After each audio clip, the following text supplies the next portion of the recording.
November 1443, Niš, Serbia. The battle is crazy and out of control. Gjergj Kastrioti is here. Every soldier knows him as Skanderbeg, the Sultan's Albanian wolf. He sits on his war horse at the edge of the Ottoman army's battle lines. All around him, huge drums boom like thunder. War horns scream. The Christian army, led by Vladislav III and John Hunyadi, is attacking the Sultan's forces with desperate strength. These men know this might be their last chance to stop the Ottoman Empire from taking over.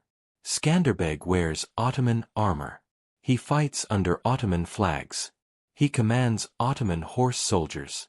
And he's about to throw it all away. 28 years. That's how long he's served the empire that took him when he was a boy. He's climbed through the ranks. He's commanded armies. He's earned land in Macedonia and Bulgaria. The Sultan himself trusts him. Everyone trusts him. And that's exactly why what happens next will work. He turns to the 300 men closest to him. These are warriors who've bled beside him. Warriors who owe him their loyalty. He gives the signal. They pull away from the Ottoman battle lines. Not running away. Not in panic. Just gone. By the time anyone notices, Skanderbeg is riding west. Toward home. Toward rebellion. For the next 25 years, this man will embarrass the most powerful empire on earth. He'll win battles he has no right to win. He'll defend a fortress that should fall a dozen times. He'll turn the mountainous backwater of Albania into the graveyard where Ottoman dreams go to die. But here's the thing about stories like this. They don't start with heroism. They start with a choice that can't be undone. A choice made in the noise and blood of a battlefield, where empires crash into each other, and where men become legends or corpses. Before we go further, if this story grabs you the way it grabbed me while researching it, please hit the like button and drop a comment.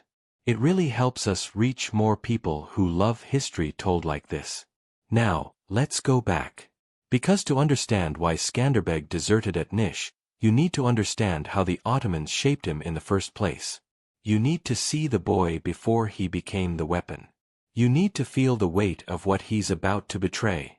Albanian highlands. The boy is 10 years old when his world ends. Gjergj Kastrioti stands in the cold stone courtyard of his father's fortress. The autumn wind cuts through the mountains. It carries the smell of coming snow. He watches 3 Ottoman messengers climb down from horses that look too well-fed, too well-groomed for men who've traveled mountain roads for days. They move with the confidence of men who've delivered this threat 100 times before. His father, Gjergj Kastrioti, stands beside him. John is one of the most powerful Albanian lords. A man whose fortress controls important mountain passes. Whose word can raise armies. Whose alliances keep the fragile balance of power in these highlands from falling into chaos. But none of that matters right now. The lead messenger unfolds a document. The Sultan's seal catches the weak autumn light. The terms are read out loud in Turkish, then translated into Albanian. The boy will go to the Sultan's court. Not as a guest. As a hostage. As insurance to make sure his father stays loyal to the Ottoman Empire. This is how the Ottoman Empire operates in the Balkans. Conquest isn't just about taking territory. It's about transforming it. They take the sons of nobles. They raise them in the imperial palace. They teach them to think like Ottomans. Fight like Ottomans. Pray like Ottomans. Dream like Ottomans. Then they send them back as administrators, generals, enforcers of the Sultan's will. It's brilliant. It's efficient. It's devastatingly effective. Because these boys don't just learn Ottoman ways. They become Ottoman. The empire doesn't need to put soldiers in every castle. Police every village. Crush every hint of resistance. It just needs to make the conquered nobility's own children into its tools. Gjergj Kastrioti has tested the boundaries before. He's pushed back against Ottoman tax collectors. He's delayed sending tribute. He's maintained more independence than most Albanian lords dare claim. The Ottoman Empire tolerates a certain amount of this. Administrative friction is expected in a multi-ethnic empire that stretches from the Danube River to the Euphrates River. But there are limits. And John has reached them. The bill is now due. And the currency is his son. His heir. The boy who carries the Kastrioti bloodline. The child who's supposed to inherit these fortresses, these alliances, this dangerous power. Gjergj doesn't cry. He's been raised in these mountain strongholds where winters kill the weak and enemies test every border. Crying is a luxury. Weakness is a death sentence. He's watched his father negotiate with rival lords. Manage blood feuds. Balance Ottoman demands against the need to maintain respect among Albanian nobility. He knows what this moment means. He steps forward. Kisses his father's hand. The gesture is formal. Final. John's face is stone. But his hand trembles slightly. Just for a second. Gjergj turns toward the waiting horses. Doesn't look back. Looking back won't change anything. Looking back is for children who don't understand that some doors only open one way. The road to Edirne is long. It's dusty. It's irreversible. And with every mile, the boy from the Albanian highlands becomes something else. Something the empire needs. Something his father and Albania will one day face across a battlefield.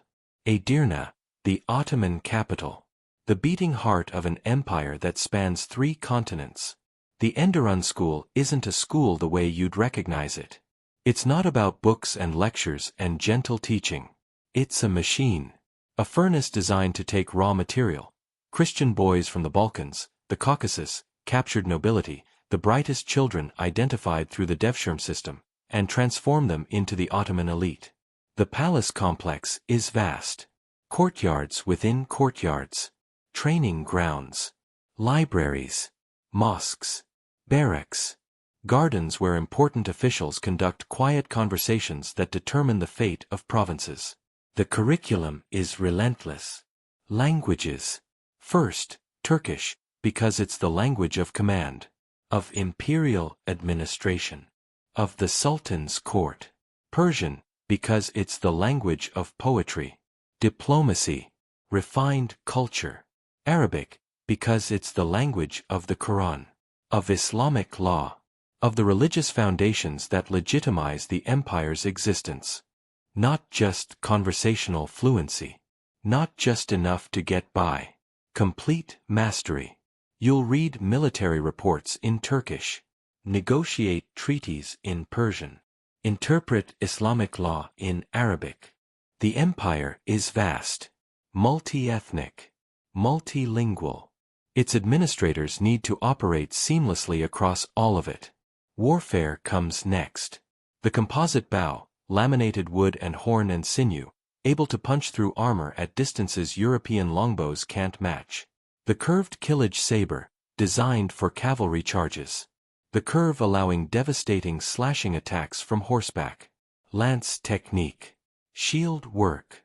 But weapons are just tools. The real education is in tactics.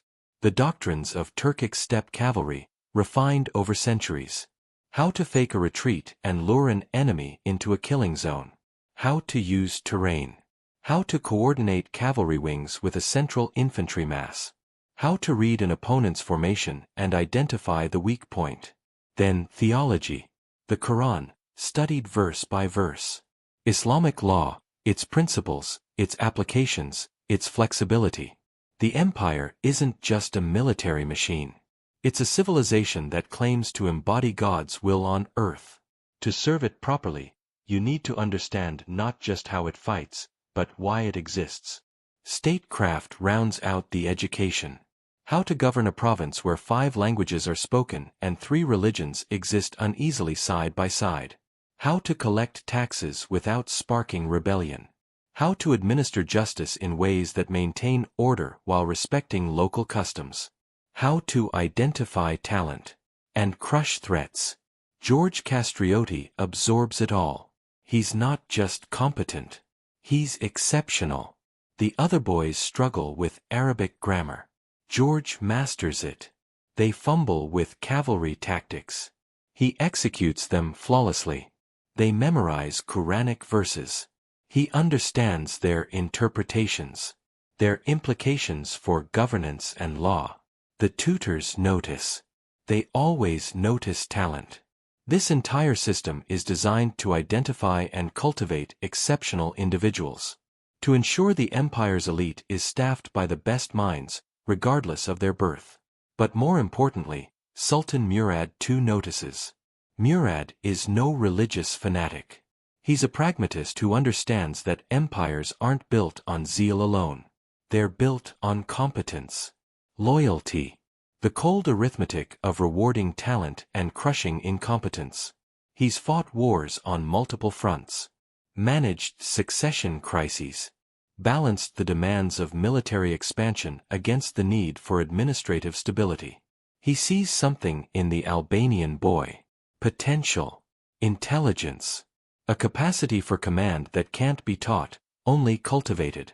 By his early 20s, Gjergj is commanding cavalry units, leading campaigns in Anatolia against rival Turkish warlords, fighting in the Balkans against Serbian and Hungarian forces. He's granted Timars, land holdings in Macedonia and Bulgaria. These aren't symbolic gestures. They're marks of real trust, real status. Somewhere in those years, amid the smoke of battlefields and the whispered prayers in garrison mosques, someone gives him a nickname: Skanderbeg, Iskender Bey, Lord Alexander. After Alexander the Great, the Macedonian conqueror who carved an empire from the Mediterranean to the Industry, who was never defeated in battle, who became legend. It's meant as a compliment, a recognition of his tactical brilliance, his command presence, his victories. It will become an irony so sharp it cuts. While Gjergj Kastrioti commands Ottoman armies in Anatolia, his father defies them in Albania. Gjergj Kastrioti raises his banner, gathers his forces, refuses to send tribute. It's not a grand uprising with speeches about freedom and independence. It's a regional power play, an attempt to claw back some of the independence that's been steadily eroded by Ottoman administrators who keep tightening their grip on Albanian affairs. He fights for months. He holds out in his mountain fortresses, and he loses. The Ottoman response is methodical. They don't execute him. That would create a martyr, potentially spark wider rebellion. Instead, they take his lands piece by piece, strip his administrative authority, garrison his fortresses with Turkish troops, reduce him from a powerful lord to a figurehead in name only. He tries again. Same strategy. Same hope that maybe this time other Albanian lords will join him. That maybe Hungarian forces will provide support. That maybe the Ottomans are distracted enough by wars elsewhere that a determined resistance can succeed. Same result. More land lost. More power surrendered. More Ottoman soldiers occupying Kastrioti fortresses. And both times, his son does nothing. Gjergj Kastrioti, now a decorated Ottoman officer, a man the Sultan trusts with armies and land grants, stays loyal to the empire that took him. He doesn't join his father's rebellion, doesn't send secret aid, doesn't even protest. Why? The sources don't tell us. History leaves this gap, and that gap is haunting. Maybe it's pragmatism.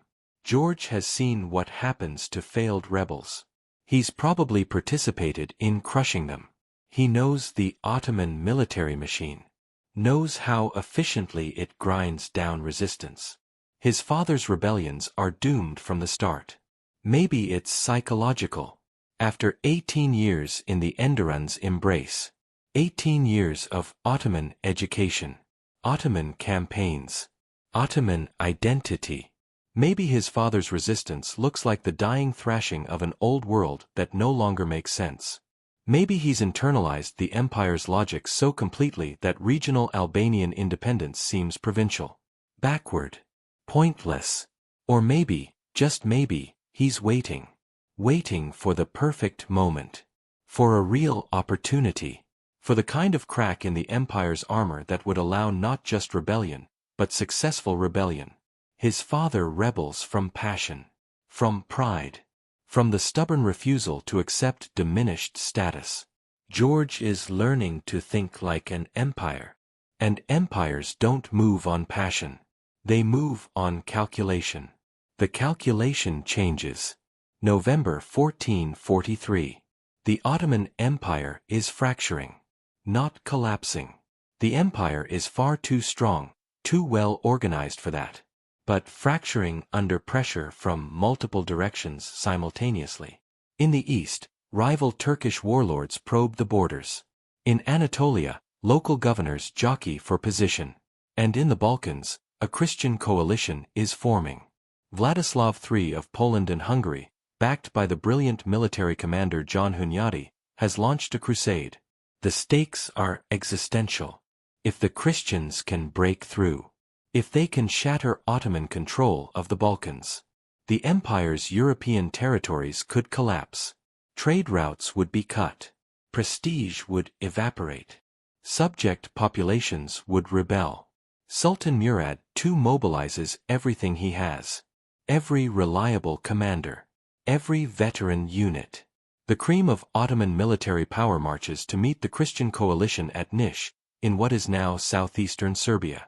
Skanderbeg is among them, commanding cavalry, wearing Ottoman armor, fighting under Ottoman banners. But something has changed. Maybe it's the intelligence he's gathered. Whispers from Albania about growing resentment against Ottoman rule. About lords who remember the old alliances. About populations exhausted by tribute demands and military conscription. Maybe it's the opportunity he sees. The Ottoman forces stretched thin. Attention focused on the Hungarian threat. Resources committed to this single decisive battle.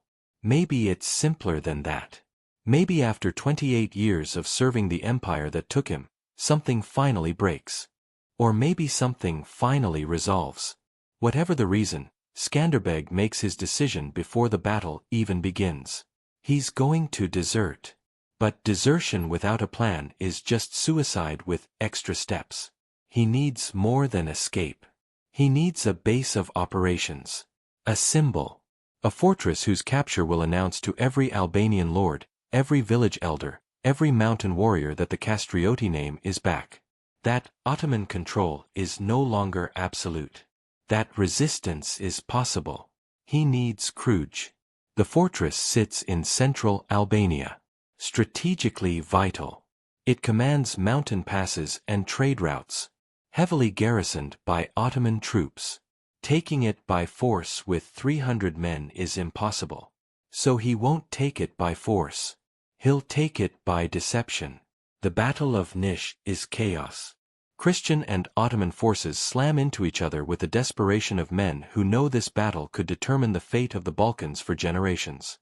Cavalry charges. Infantry formations collapsing under pressure. Archers sending volleys into enemy ranks. War horns screaming commands that are half lost in the noise. In that chaos, Skanderbeg and his 300 men simply leave. They don't flee in panic. They don't break ranks and scatter.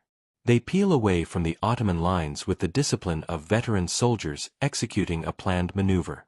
By the time anyone in the Ottoman command structure notices, by the time someone realizes that Skanderbeg's cavalry unit isn't where it's supposed to be, they're gone. Skanderbeg turns his horse west, toward the Albanian highlands, toward home. The 300 men with him are handpicked. Warriors who fought beside him for years. Men whose loyalty is personal, not institutional. Soldiers who trust his judgment more than they trust the Sultan's banners. They ride hard. Every hour of delay increases the chance that Ottoman forces will be sent to stop them. Every mile closer to Albania is a mile closer to safety. But safety isn't the goal. The goal is Gjergj. And to take Gjergj, Skanderbeg will need more than speed and loyal soldiers. He'll need to become what the Ottomans taught him to be, a master of deception. Skanderbeg's 28 years in Ottoman service taught him many things. One of the most valuable is this: The empire runs on documents. Orders flow from the Sultan through a vast network of officials. Governors receive sealed instructions. Military commanders get written directives. Tax collectors carry official authorizations. Everything is documented. Everything carries a seal. Everything follows protocol. The system is sophisticated, efficient, and absolutely dependent on trust. When a document bears the Sultan's seal, you obey it. Questioning it is insubordination. Delaying it is treason. Forge the right document, and you can move mountains. Approaching Gjergj, Skanderbeg carries a letter. The details of how he obtained or created it are lost to history. Maybe he stole a genuine seal during his years in the Sultan's service. Maybe he had one made by a skilled craftsman. Maybe he simply relied on his reputation as a trusted Ottoman officer to provide authentication. What matters is that the letter looks legitimate, sounds legitimate, feels legitimate. It bears the Sultan's seal. It's written in the formal Turkish used for imperial communications. It orders the Ottoman governor of Gjergj to surrender the fortress to Skanderbeg for strategic redeployment. Something about consolidating forces. Reorganizing defenses in light of the Christian Crusade. Administrative restructuring. The specific justification doesn't matter. Ottoman governors receive these kinds of orders regularly. Troops are moved. Garrisons are reorganized. Fortresses change hands for strategic reasons that make sense to the Sultan's military planners in Edirne, but might seem confusing to a regional governor. The governor of Gjergj receives the letter. He recognizes Skanderbeg's name. Who wouldn't? The man is one of the Sultan's most decorated commanders. He reads the orders. They seem odd, maybe, but not impossible. Not obviously fake. And here's the crucial thing. Refusing to obey could mean his head. If the orders are genuine and he delays, he's guilty of insubordination during wartime. The penalty for that is death. The gates open. Skanderbeg and his 300 men enter Gjergj. They're welcomed as Ottoman forces. Given access to the garrison. Offered food and quarters. Then they move fast. Ruthless. Efficient. The governor is seized. Whether he's executed immediately or imprisoned depends on which source you trust. But either way, he's neutralized. His officers are disarmed. The garrison troops, outnumbered, surprised, leaderless, are overwhelmed before they can organize resistance. The crescent banner comes down from the fortress walls. The double-headed eagle of the Kastrioti family rises in its place. For over a decade, that eagle has been dormant. The Kastrioti lands were taken after John's failed rebellions. The family's power was broken. The name became a footnote. Not anymore. Skanderbeg stands on the walls of Gjergj and looks out over the Albanian highlands. These mountains bred him. The Ottomans forged him. Now he's going to use everything they taught him to tear their control of Albania apart. But taking Gjergj is just the opening move. Holding it requires more than 300 men and a captured fortress. It requires an alliance. And in 15th century Albania, where noble families have been feuding for generations, where blood grudges run deeper than any political loyalty, forging an alliance is almost as difficult as defeating the Ottoman Empire. Almost. March 2, 1444. Lajja, northern Albania. The Great Hall is tense. 20 Albanian lords sit around a table that's seen everything from wedding feasts to murder plots. These men don't trust each other. Some of their fathers killed each other's fathers. Blood feuds stretch back generations. Disputes over land. Over honor. Over insults that should have been forgotten decades ago but never were. The Ottomans understand this. They've built their Balkan strategy on it. Keep the nobles divided. Play them against each other. Reward loyalty. Punish unity. A fragmented Albania is manageable. A unified Albania is dangerous. Skanderbeg stands at the head of the table. He's changed since taking Gjergj. The Ottoman armor is gone. Now he wears Albanian dress. But there's something different about him. Something that wasn't there before he left as a boy. Authority. Command, presence. The kind of gravity that comes from leading men in battle and winning. The Ottomans are coming, he says. No introduction. No flowery speeches about freedom or heritage. Just fact. They won't accept what happened at Gjergj. Sultan Murad will send armies, multiple armies, until we're crushed or until we submit. Lord Leke Dukagjini leans back in his chair. He's one of the most powerful men here. Controls vast territories in northern Albania. Commands thousands of warriors. And what makes you think we can stop them? Your father tried twice. The Ottomans ground him into dust. My father fought alone. Skanderbeg's voice is level. He rebelled with his own forces, on his own lands, hoping others would join. They didn't. He lost because he was isolated. So we should throw our armies into your rebellion instead? This from Lord Aranite. His family has survived Ottoman rule by being carefully, strategically compliant. Paying tribute on time. Avoiding trouble. Survival through submission. Risk everything because you captured one fortress? Skanderbeg doesn't flinch. I spent 28 years commanding Ottoman armies. I know how they think. How they plan. How they fight. I know their tactics because I used them. I know their weaknesses because I exploited them against their enemies. He leans forward, hands flat on the table. The Ottomans are strong. But they're stretched thin. Wars in Anatolia. The Hungarian Crusade. Internal power struggles. Right now, right at this moment, they're vulnerable in ways they haven't been in decades.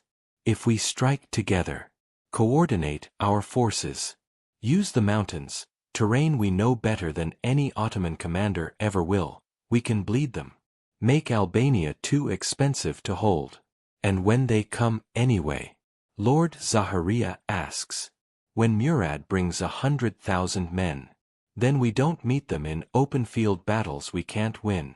Skanderbeg's eyes move from face to face. We fight the kind of war the mountains allow. Ambushes. Hit-and-run attacks.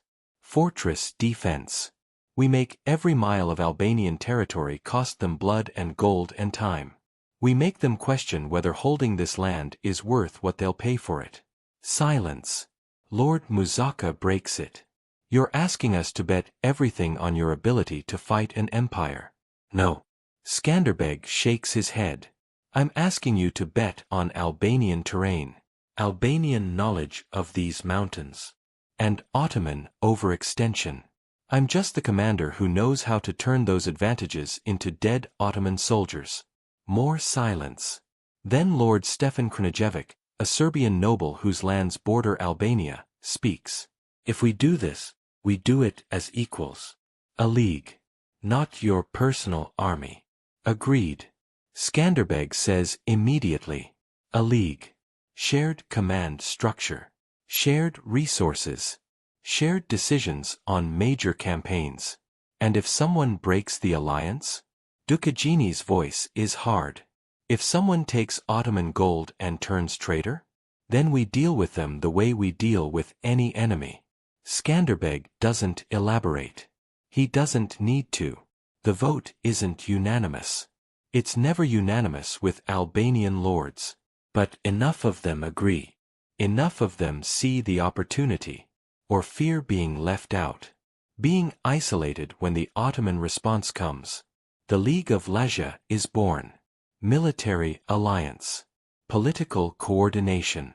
Skanderbeg as commander-in-chief, though technically, theoretically, he's supposed to consult the Council of Lords on major decisions. In practice, when Ottoman armies are marching toward you, there's no time for committee meetings. Walking out of the hall, Skanderbeg knows this alliance is fragile. Built on shared fear more than shared loyalty. The Ottomans will exploit every crack. They'll offer bribes. Whisper promises of land and titles. Threaten families. Play on old feuds. Some of these lords will betray him. It's inevitable. The only question is when, and whether he'll see it coming. But for now, for this moment, Albania has something it hasn't had in living memory: unity. And that's going to have to be enough. Because the Ottomans are coming. June 1444. Ali Pasha's army moves through Albanian territory like a slow-motion avalanche. 30,000 men. Cavalry. Infantry. Archers. Supply wagons stretching for miles. Siege equipment in case the rebels hole up in fortresses. This isn't a punitive raid. It's an extermination force. Reports reach Skanderbeg. Ottoman scouts probing mountain passes.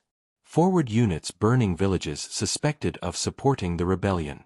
The message is clear: submit or be destroyed. Skanderbeg gathers his forces at a field called Torviol. 15,000 men. It's everything the League can muster on short notice. 8,000 cavalry, Albanian and Serbian horsemen who know these mountains like their own hands. 7,000 infantry, a mix of professional soldiers and militia. Men who've never fought in a major battle standing beside veterans of a dozen campaigns.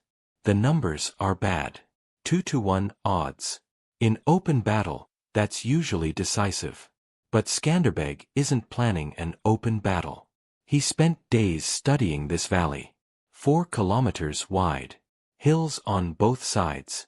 Narrow enough that Ali Pasha's numerical advantage becomes a liability. He can't deploy his full force at once. The rear ranks will spend the battle waiting. Unable to contribute. Watching their comrades die. June 28th, night. The Albanian camp is quiet. Soldiers rest. They've been fed, Skanderbeg made sure of that, scraped together funds to provide decent rations. Morale matters. Tired, hungry men break. Well-fed, well-rested men stand. Orthodox priests move through the camp, offering communion, hearing confessions. Catholic chaplains do the same. Religious divisions don't matter tonight. Tonight, they're all Albanians facing an Ottoman army. A few kilometers away, the Ottoman camp is celebration. Wine flows. Drums beat. Soldiers laugh, confident of tomorrow's victory. Why wouldn't they be? They outnumber the rebels 2-to-1. They have better equipment. More experience. The backing of the most powerful empire in the region. This rebellion will be over by sunset tomorrow. June 29th, dawn. The Albanians form up in a crescent. It's an Ottoman formation. Skanderbeg learned it commanding Ottoman cavalry. Infantry on the flanks, solid and steady. Archers and footmen in the center, the weakest point of the line. And behind the hills, invisible to Ottoman scouts, 6,000 horsemen wait. 3,000 on the extreme left. 3,000 on the extreme right. Hidden, patient, lethal. Ali Pasha sees the Albanian formation and smiles. The center is weak. No cavalry support. Just infantry that looks thin. Uncertain. He sends his cavalry forward. 3,000 Ottoman horsemen thunder across the valley floor. The ground shakes. This is what Ottoman cavalry does. Breaks infantry formations through shock and terror. And the simple physics of horses and armored men slamming into a defensive line. The Albanian center braces. Shields come up. Spears angle forward. Officers shout orders that are half lost in the noise of approaching hooves. The impact should shatter them. Should send them running. Should open a gap for the Ottoman cavalry to exploit, to wheel around and hit the flanks from behind. It doesn't. The Albanian line bends. Men die, spears punching through armor, swords finding gaps, horses trampling the fallen. But the line holds. Shields lock. The formation absorbs the impact the way a thick wall absorbs a battering ram. With damage. With losses. But without breaking. The Ottoman cavalry wheels back. Regroups. Maybe it's a genuine retreat. The charge failed. Time to try a different approach. Maybe it's a feigned retreat. A classic Ottoman tactic designed to lure the enemy into breaking formation and chasing, exposing themselves to a countercharge. Skanderbeg watches from the Albanian right. His officers are shouting at him to order a pursuit. The enemy is retreating. Press the advantage. He doesn't take the bait. He knows this trick. He's used it himself a dozen times. Ottoman cavalry retreats. The enemy chases. Then the cavalry turns and crushes the now disorganized pursuers. Hold the line. His voice carries across the battlefield. Nobody moves. Ali Pasha sees the Albanians aren't chasing, so he commits the main force. The entire Ottoman army advances. Infantry, cavalry, archers sending volleys into the Albanian positions. The valley becomes a nightmare of noise. Steel on steel. Men screaming. War drums thundering. Horns blaring commands. The Albanians are being pushed back. Slowly. Meter by meter. The Ottoman numbers are starting to tell. Even with the narrow valley limiting deployment, 30,000 men press against 15,000 like a vice closing. Ali Pasha's reserve, the third line of his army, waits behind the main force. Standard Ottoman doctrine. Keep fresh troops in reserve to exploit breakthroughs or shore up weak points. Skanderbeg raises his hand. On the right hill, 3,000 Albanian horsemen see the signal. They charge down the slope into the Ottoman flank.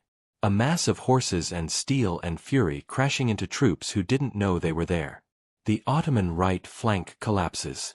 Men die before they understand what's happening. The shock wave ripples through the formation. Ali Pasha reacts instantly. He's a good commander. That's why the Sultan sent him. He wheels part of his third line to meet this new threat. Cavalry units peel away from the main battle to engage the Albanian horsemen. It stabilizes the situation. Barely. The Albanian right wing's charge is blunted, which is when the left wing hits. 3,000 horsemen erupt from behind the left hill. But they don't hit the Ottoman flank. They drive straight into the rear of the forces engaged with the Albanian front line. Now the Ottomans are caught in a vice. Enemy in front. Enemy on the right. Enemy in the rear. The third line, the reserve that was supposed to be the safety net, is scattered. Half of it is engaged with the right wing. The other half is being carved apart by the left wing's charge into the rear. The valley becomes a killing floor. Ottoman soldiers trapped between multiple forces. No room to maneuver in the narrow valley. Officers screaming contradictory orders. Units losing cohesion. Men fighting individually instead of as formations. The Albanian cavalry, both wings now free after shattering the Ottoman reserves, turns inward. They charge into the rear of the main Ottoman force. Complete encirclement. The Ottomans are surrounded. Pressed from all sides. Fighting with desperation instead of discipline. It's not a battle anymore. It's a slaughter. When it ends, somewhere between 10 and 20,000 Ottoman soldiers are dead. The exact number gets lost in the chaos. Some sources say 12,000. Others say 20. Depending on who's counting and what they're counting. Skanderbeg's losses, fewer than 5,000. Ali Pasha escapes with the remnants of his army, maybe a third of his original force. They retreat in disorder, leaving weapons, supplies, wounded soldiers behind. The valley at Torviol is soaked in blood. And the entire Balkan world takes notice. This rebellion isn't a minor provincial uprising. It's not going to be crushed in a single campaign season. Albania just humiliated one of the Sultan's best commanders. Used Ottoman tactics against an Ottoman army. Turned numerical disadvantage into tactical superiority. The message reaches every court from Venice to Buda to Constantinople. Skanderbeg is a threat. Skanderbeg walks the battlefield after it's over. Bodies everywhere. Ottoman soldiers, most of them. But plenty of Albanians too. Men who woke up this morning. Ate breakfast. Prayed. Fought. Died. 5,000 of them. The number is acceptable by military standards. A 5-to-1 kill ratio is extraordinary. Generals throughout history would kill for results like this. But numbers on a ledger don't convey what 5,000 dead men actually means. 5,000 families who will receive news that their sons, brothers, fathers aren't coming home. 5,000 farms that will struggle without the labor. 5,000 empty places at tables, in beds, in village squares. Albania can't afford losses like this. Not repeatedly. The total population is what? Maybe a few 100,000? Every man who dies here is irreplaceable in ways that Ottoman casualties aren't. Because the Ottomans can absorb losses. The empire stretches from the Adriatic to the Persian frontier. They can conscript new soldiers from Anatolia, from the Balkans, from tributary states. Lose 20,000 at Torvio? Raise 30,000 for the next campaign. Albania doesn't have that luxury. This is the math that haunts Skanderbeg as he walks through fields of corpses. He won today. Brilliantly. The kind of tactical victory that'll be studied for generations. But he's fighting an empire. And empires don't need to win brilliantly. They just need to outlast you. Still, there's no point dwelling on long-term impossibilities. Right now, in this moment, the League of Lazia has breathing room. Ali Pasha's shattered army needs to retreat, regroup, explain to the Sultan how they lost to an inferior force. That buys time. Months, maybe. Skanderbeg uses it to consolidate control. Strengthen fortresses. Recruit new soldiers to replace the 5,000 who died at Torvio. Shore up alliances with lords who are starting to waver, because some of them are always wavering, always weighing whether loyalty to the League or submission to the Ottomans offers better survival odds. And he prepares for the next invasion.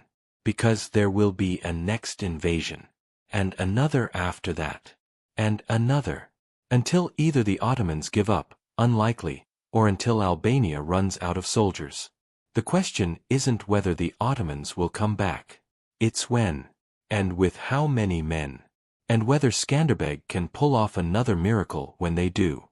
May 1450. 6 years have passed since Torvio. 6 years of constant warfare.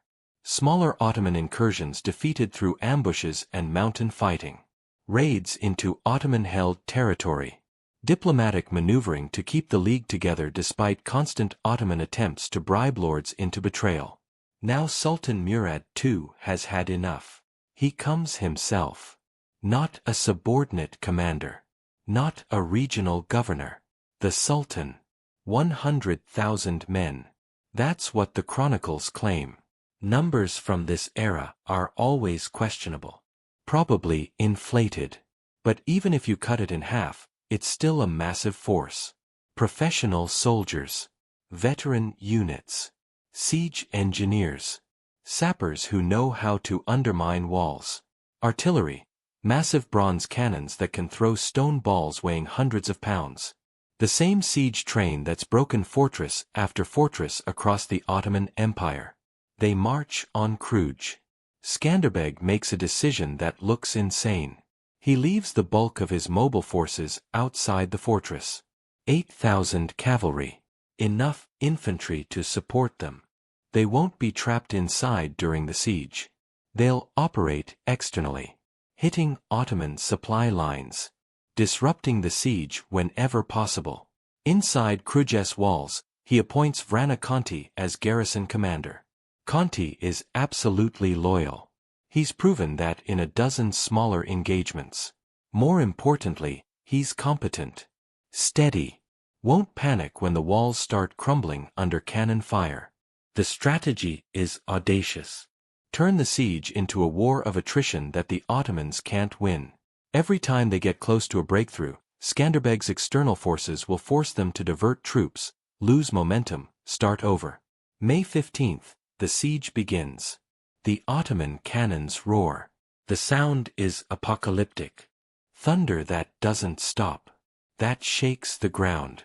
That makes conversation impossible within a mile of the fortress.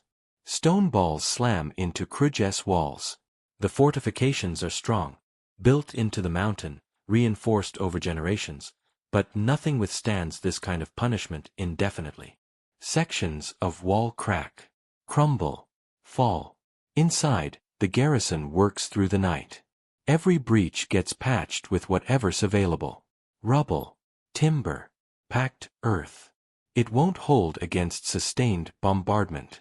But it doesn't need to. It just needs to hold long enough for the next phase of the strategy. Skanderbeg's cavalry hits an Ottoman supply convoy 20 miles from Gjergj, burns the wagons, kills the guards, disappears into the mountains before reinforcements arrive. The siege loses 3 days of supplies. The cannons pause while new ammunition is brought forward. The garrison uses those 3 days to rebuild the damaged sections of wall properly. Stone and mortar instead of rubble and desperation. June. The Ottoman assault parties try scaling ladders. Waves of soldiers climbing toward the walls while archers provide covering fire. It's brutal, grinding work. Men fall from ladders, shot by crossbows, hit by thrown rocks, pushed off by defenders with long poles. Bodies pile up at the base of the walls. Some attackers make it to the top. Hand-to-hand fighting on the battlements. Swords, axes, knives.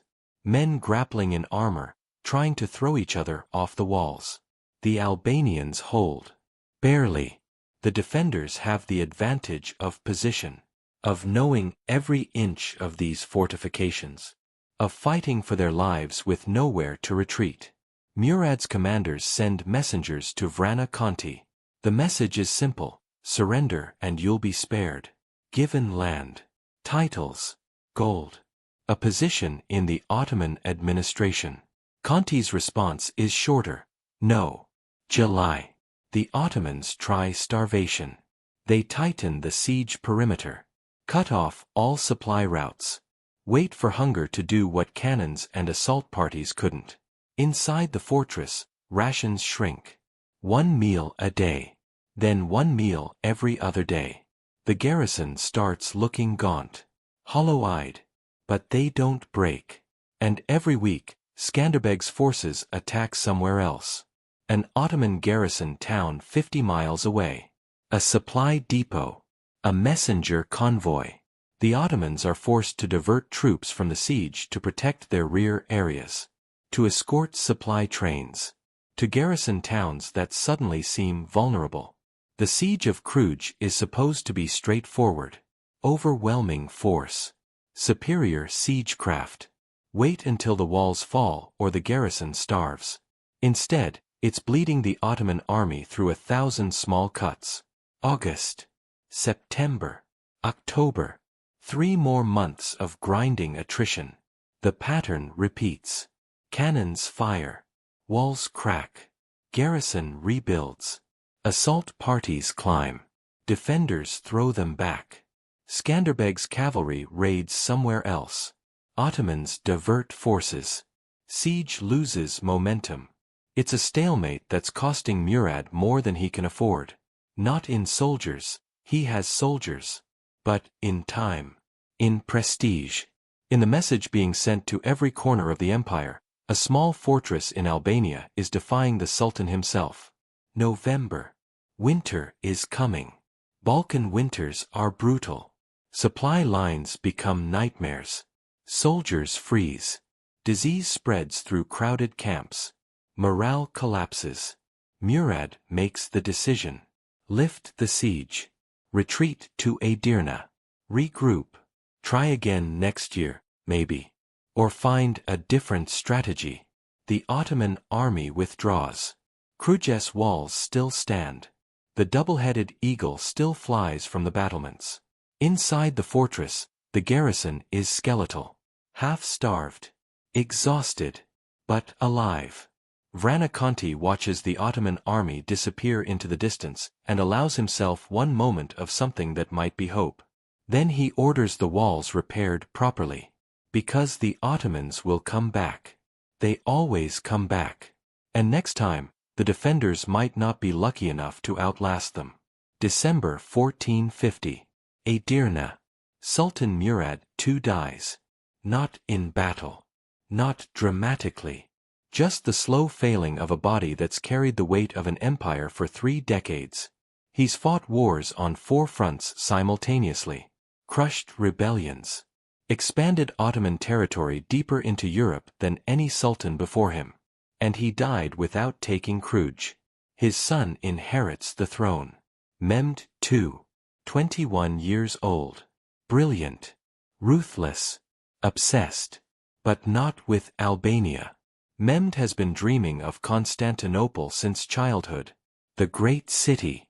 The last remnant of the Roman Empire. The prize that's eluded Ottoman sultans for generations. Walls that have stood for 1,000 years. A conquest that would cement his legacy forever. Albania is a distraction. A persistent, annoying distraction. But still secondary. So Mehmed sends other commanders. Not his best generals. Not the full weight of imperial power. Just enough force to keep pressure on the rebellion. To prevent Skanderbeg from getting comfortable. 2 Ottoman armies march into Albania. Not simultaneously. That would require coordination. Mehmed isn't willing to invest in a secondary theater. First comes the force heading toward Berat. 15,000 men. Competent commander. Standard Ottoman tactics. Skanderbeg meets them in terrain that negates every advantage they have. Narrow mountain passes where superior numbers mean nothing. Where Albanian knowledge of every trail, every ambush point, every place the ground becomes treacherous turns geography into a weapon. The battle isn't close. The Ottomans are butchered in a killing zone they walked into blind. 3 months later, another army tries. Mokra. Same result. Different valley. Same story. Ottoman forces marching into terrain they don't understand against an enemy who's turned these mountains into a fortress without walls. Skanderbeg loses men in both battles. You can't fight professional Ottoman soldiers without casualties. But the exchange rate is devastating for the empire. 3 or 4 Ottoman dead for every Albanian. Mathematically, that should favor the Ottomans. They have more soldiers to lose. But math doesn't explain morale or the mental effect of watching army after army go into Albanian mountains and come back broken. Ottoman commanders start asking for different jobs. Anything but Albania, please. Meanwhile, Skanderbeg faces a different problem. Money. Winning battles doesn't pay for itself. Soldiers need money. Fortresses need fixes. Weapons need replacing. The League of Lazia is using up resources faster than Albanian lands can make them. He needs outside help. So he puts aside his pride and makes the deal he's been avoiding. He agrees that Alfonso V of Aragon and Naples is his overlord. It's an embarrassing deal. He escaped being under Ottoman control only to accept another master. But Alfonso is far away. His demands are small. His support is real. Gold, soldiers for hire, and official recognition. And most importantly, Alfonso isn't trying to take over Albania. He just wants a helpful partner who will keep Ottoman forces busy and stop them from threatening Italian interests. It's selfish, practical, and necessary. Skanderbeg signs the agreement and uses the gold to rebuild his weak forces. Because Constantinople is about to fall. And when it does, Mehmed will turn all his attention back to unfinished business in the Balkans. Constantinople is gone, fallen.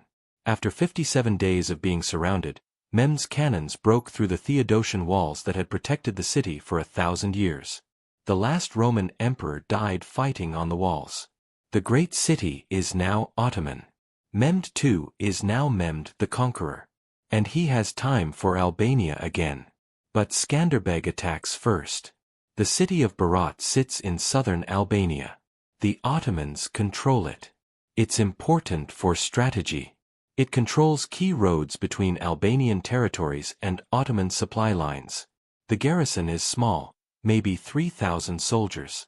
The walls are decent, but not overwhelming. Skanderbeg arrives with 10,000 men.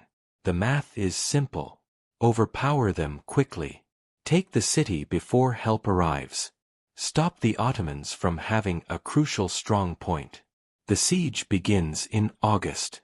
Albanian forces surround Berat. Cut off supply lines. Begin testing the defenses for weak spots. Then Skanderbeg makes his mistake. He gets too confident. The garrison is clearly outnumbered. They're not trying to attack. They're just staying inside waiting. This looks like a siege that'll end in a negotiated surrender within weeks. So Skanderbeg leaves. There are other matters needing his attention. Always are. The League needs managing. Other fortresses need checking. Information from Venice suggests Ottoman movements elsewhere that might need a response. He leaves the siege in the hands of his officers, capable men, experienced soldiers, but they're not Skanderbeg.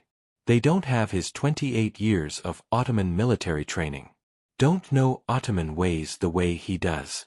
Don't have his sense for when something is about to go terribly wrong. Ishak Bey arrives with 20,000 men. The Albanian commanders at Berat don't see him coming until it's too late. Ottoman scouts are good at what they do. Ishak uses every trick he knows: false information, misleading routes, fast marches to approach without giving the Albanians time to prepare. When his army appears on the horizon, the Albanian siege force is caught completely unprepared. They are attackers, not defenders. Their formations are set up for surrounding a city, not fighting a relief army. Their supplies are positioned for a long siege, not a moving battle. Panic spreads. Messages reach Skanderbeg. He rides back with every soldier he can gather. Covers the distance in record time, pushing horses and men to their limits. He arrives just as Ishak is fighting the Albanian forces. Skanderbeg's presence steadies the situation. His troops rally. They form proper battle lines. They push back Ishak's first attacks. But the momentum is gone. The Albanian army is shaken. Casualties are growing, and Berat's garrison, seeing an opportunity, has charged out to join Ishak's attack. Now the Albanians are caught between two forces. Skanderbeg makes the call. Withdraw. It's the right decision.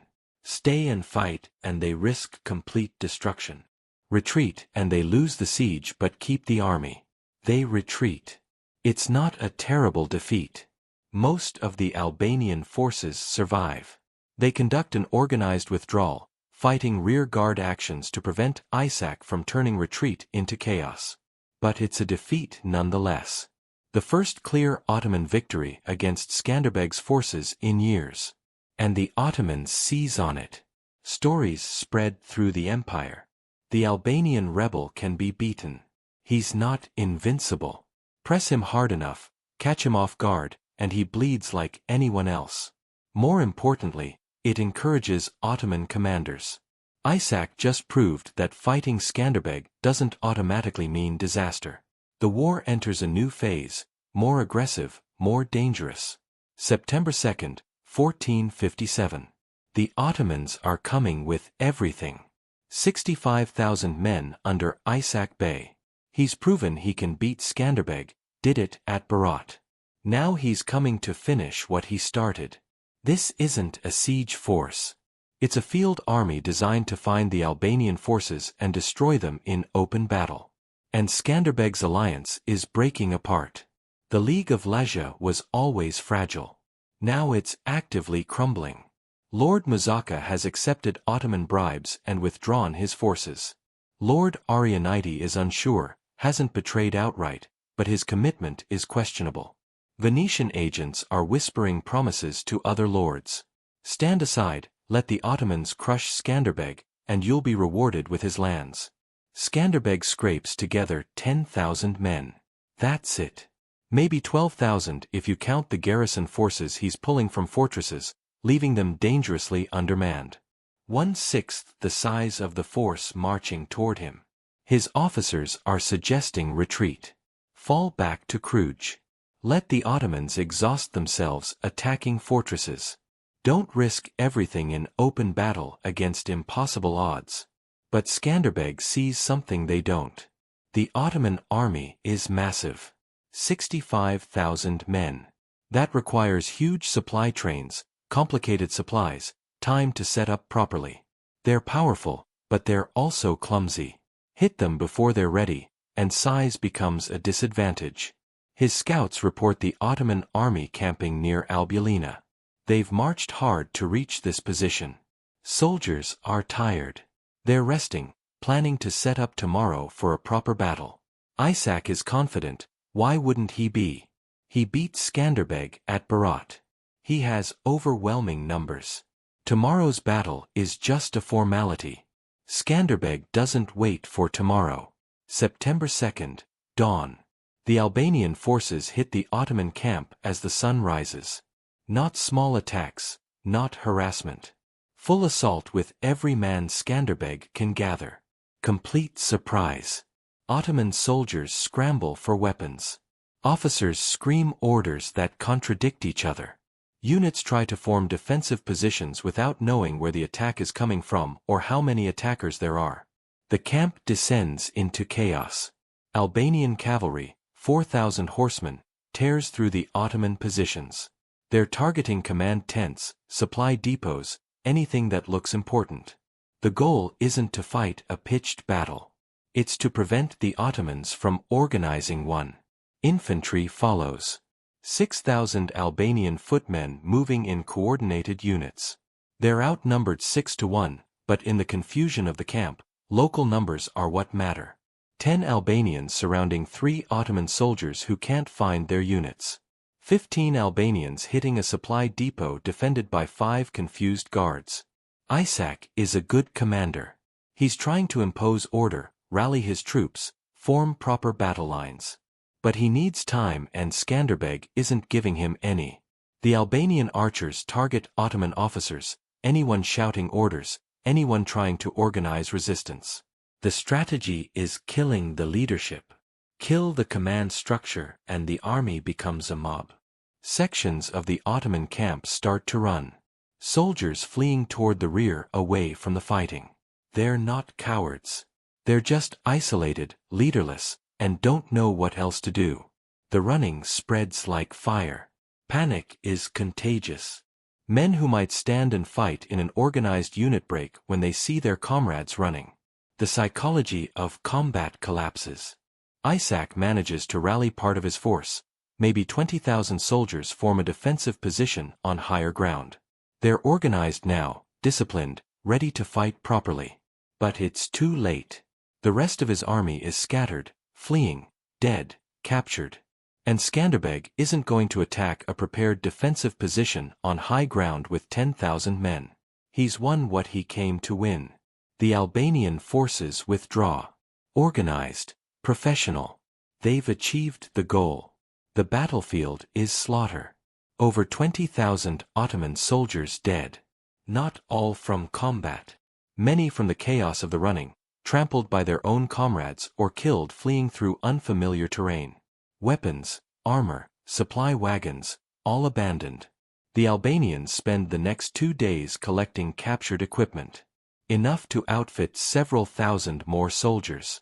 Isaac retreats with the remnants of his army, maybe 40,000 survivors, but half of them are demoralized, wounded, or so mentally shattered they are militarily useless. News of Albulina spreads across Europe. 10,000 Albanians just destroyed an army 6 times their size. Not through defending a fortress, not through good terrain, through pure tactical aggression and perfect timing. In Venice, the Senate discusses whether to increase support for Skanderbeg. In Buda, Hungarian officials debate renewing anti-Ottoman alliances. In Rome, the Pope praises the champion of Christ who's holding the line against the infidel. And in Edirne, Sultan Mehmed II receives the report of the disaster. He doesn't execute Isaac. The commander did nothing wrong tactically. He was simply outmaneuvered by an opponent who understood Ottoman ways better than most Ottoman generals did. But Mehmed understands something crucial now. Albania won't fall to normal campaigns. Not with Skanderbeg alive. Not with his ability to turn Ottoman strengths into weaknesses. This will require patience, resources, a willingness to accept short-term defeats for long-term strategic strangulation. The empire can afford that. Mehmed has wars in Anatolia, conflicts with Venice, campaigns in the Balkans to worry about. Albania can wait, but it won't wait forever. The years blur into rhythm: invasion, victory, brief peace, invasion again.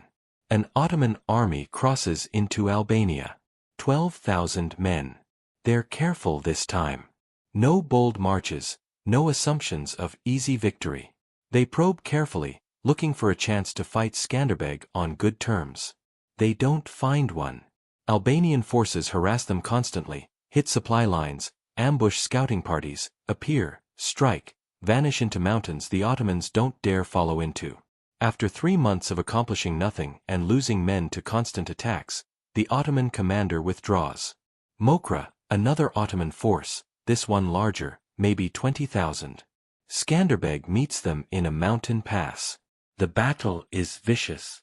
Hand-to-hand fighting in terrain so broken that cavalry barely matters. It comes down to infantry grinding against infantry. Both sides taking horrible casualties. The Albanians win, barely. But the Ottoman retreat becomes a run, and the run becomes a massacre as Albanian cavalry chases fleeing soldiers for miles. Ottoman losses 12,000, Albanian losses 3,000. Mathematically sustainable for now, but for now doesn't last forever. Late 1462, Skanderbeg takes the offensive. He crosses into Ottoman Macedonia with 8,000 men. Not to hold territory. He doesn't have the forces for that. To raid. To remind the Ottomans that defense isn't his only option. 3 Ottoman armies try to trap him.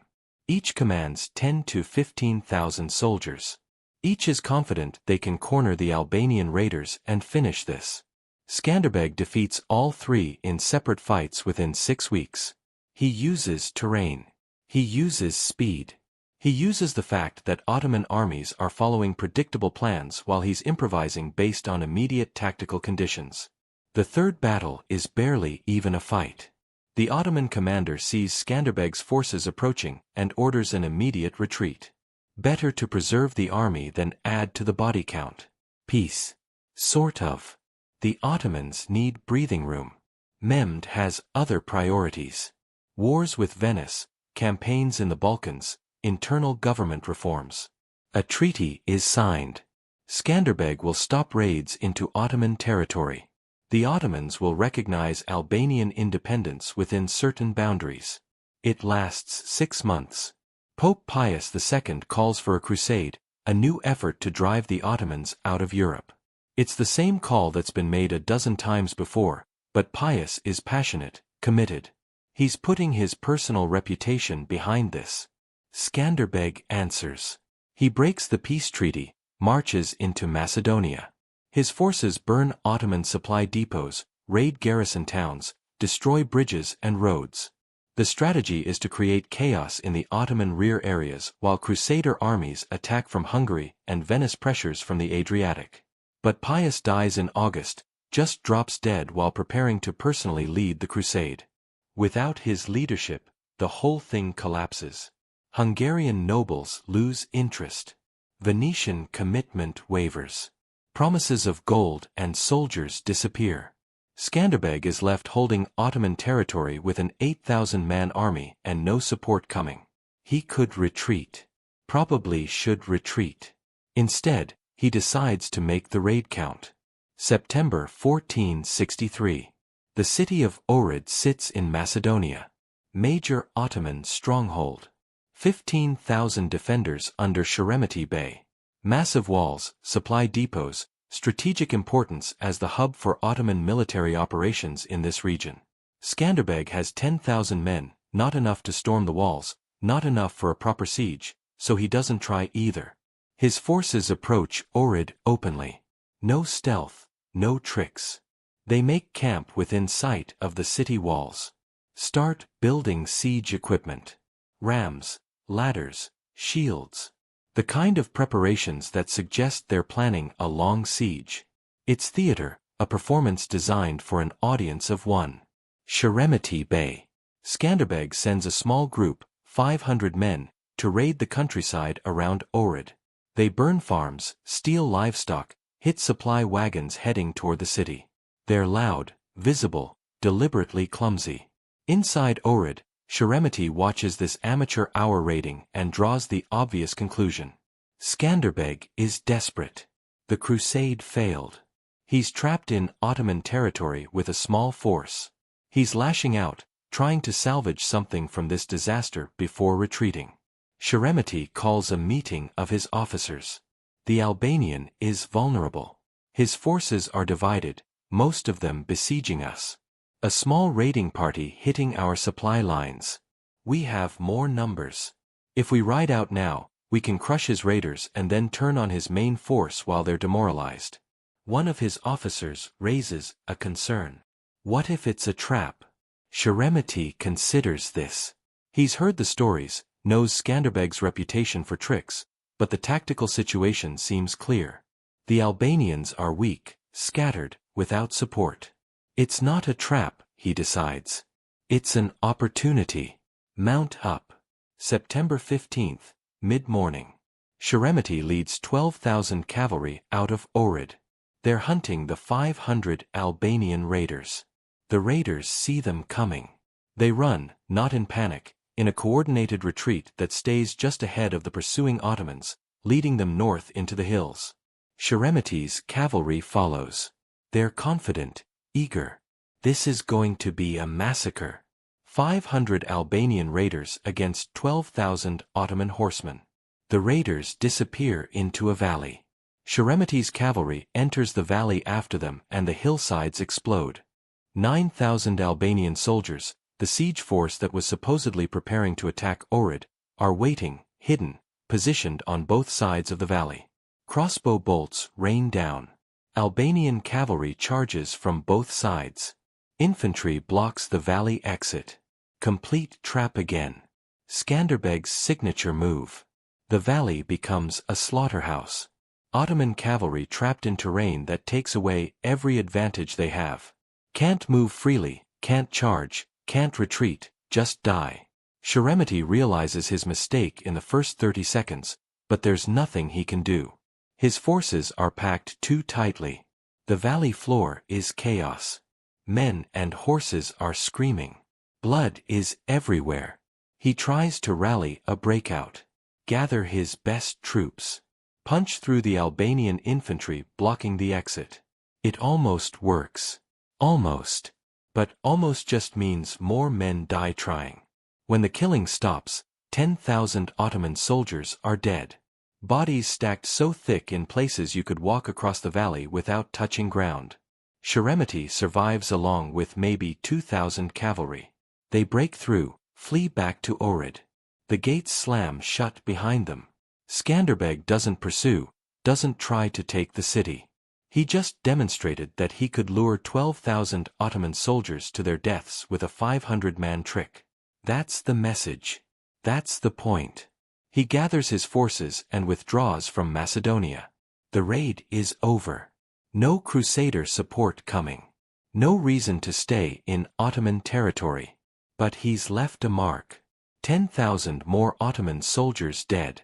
Another commander embarrassed. Another demonstration that having more numbers means nothing against tactical genius.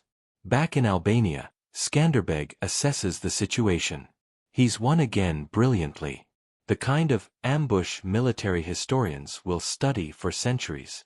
But the big picture is getting darker. The crusade failed. Outside support is drying up. The League of Lazia is barely working. And the Ottomans just keep coming. He can win every battle and still lose the war. The only question is how long he can keep winning.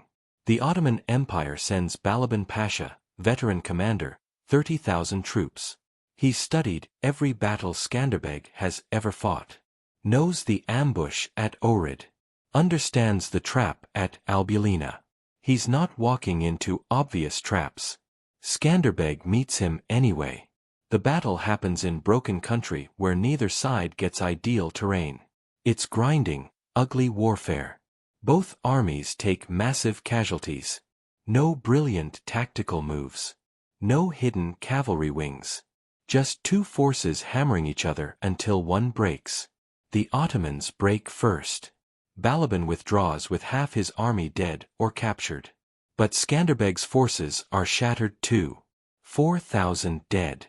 Another 2,002 wounded to fight. The replacements are younger now, less experienced, boys who've heard stories about Torviol, but never fought in a real battle. The League of Lajja is barely holding together. Lord Dukagjini is still loyal, one of the few. Most of the others have made separate peace with the Ottomans or simply stopped contributing forces. Skanderbeg's army is increasingly reliant on his own resources, his own territories, his own shrinking population of fighting-age men. May 1466, Sultan Mehmed II has finished his other wars, consolidated his empire. Now he turns his full attention to the problem that's been bothering him for 23 years. He comes himself, not with 30,000, not with 65,000, with everything. The sources claim 50 to 100,000 men. Even accounting for medieval exaggeration, it's the largest force the Ottomans have ever brought against Albania. The siege train includes the same cannons that broke Constantinople. The engineers are the same ones who've knocked down fortress after fortress across the empire. Skanderbeg has fewer than 20,000 and no help is coming. He sends desperate letters to Naples, to Venice, to the Pope, reminding them of past promises, past alliances, the shared Christian cause. Naples sends sympathies, but no soldiers. Venice is negotiating a separate peace with the Ottomans and won't risk it for Albania. The Pope offers prayers. Skanderbeg faces the largest Ottoman army ever assembled against him with a fraction of his peak strength and zero outside support. Mehmed besieges Gjergj again. It's 1450 all over again, except worse. The cannons are bigger. The Ottoman army is more experienced. And Skanderbeg's outside forces are too weak to disrupt the siege the way they did 16 years ago. They try. Albanian cavalry hits Ottoman supply lines, burns what they can, kills who they can, but the Ottoman supplies are too strong, too well protected. The raids are pinpricks against an elephant. The fortress holds through summer, through autumn. The walls absorb punishment that should reduce them to rubble. The garrison survives on quarter rations, then eighth rations, then whatever they can scavenge. Winter comes. Mehmed doesn't leave this time. He's learned. He's prepared. His army has winter supplies, shelters.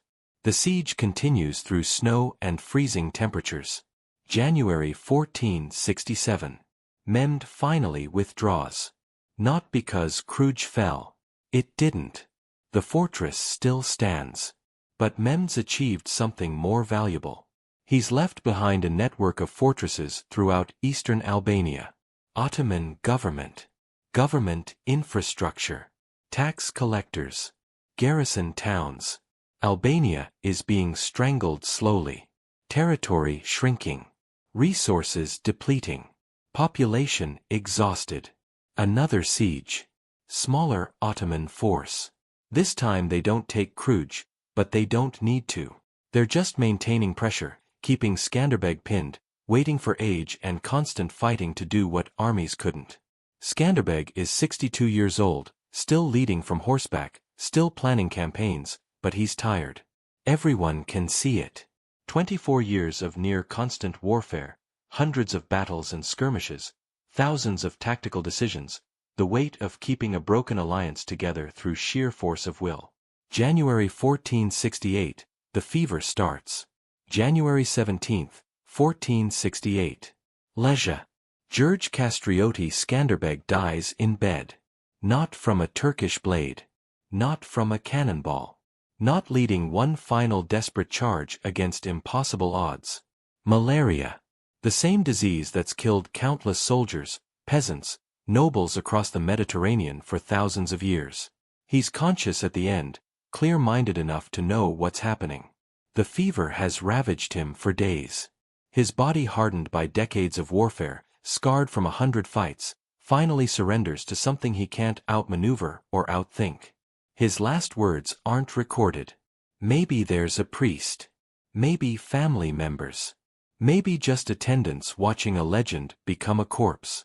He's 62, old for this era, especially for a man who spent most of his adult life in combat. He survived longer than most of his enemies.